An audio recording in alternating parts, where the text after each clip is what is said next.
Passport ছাড়াই যাওয়া যাবে সৌদি। বিস্তারিত জানতে ভিডিওটির শেষ পর্যন্ত দেখুন। পাসপোর্ট এমন এক ধরনের ভ্রমণ নথি যা সাধারণত কোনো একটি দেশের সরকার প্রদান করে থাকে। আন্তর্জাতিক ভ্রমণের সময় এই নথিটি বাহক ব্যক্তির জাতীয়তা ও পরিচয়ও প্রত্যাশিত করে। তবে পাসপোর্ট ছাড়াই ভ্রমণের দ্বার হয়তো এবার খুলতে চলেছে। আর সেই ভ্রমণের সুযোগ পাওয়া যেতে পারে মধ্যপ্রাচ্যের দেশ সৌদি আরবে। মূলত সৌদি আরব এমন এক ধরনের ডিজিটাল নথি তৈরি করেছে যা যাত্রীদের পাসপোর্ট ছাড়াই দেশটিতে যাওয়ার সুযোগ দেবে। এক প্রতিবেদনে এই তথ্য জানিয়েছে সংবাদমাধ্যম আরাবিয়ান বিজনেস। প্রতিবেদনে বলা হয়েছে, সৌদি আরব এমন এক ধরনের ডিজিটাল নথি তৈরি করেছে যার মাধ্যমে যাত্রীরা পাসপোর্ট ছাড়াই দেশে আসতে পারবে।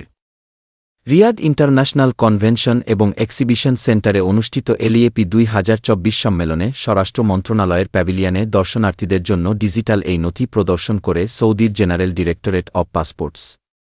এই ডিজিটাল ডকুমেন্ট সার্ভিসটি সৌদি আরবের নাগরিক, বাসিন্দা এবং দর্শনার্থী সহ সুবিধাভোগীদের দেওয়া ডিজিটাল এবং প্রযুক্তিগত সমাধানগুলোর একটি।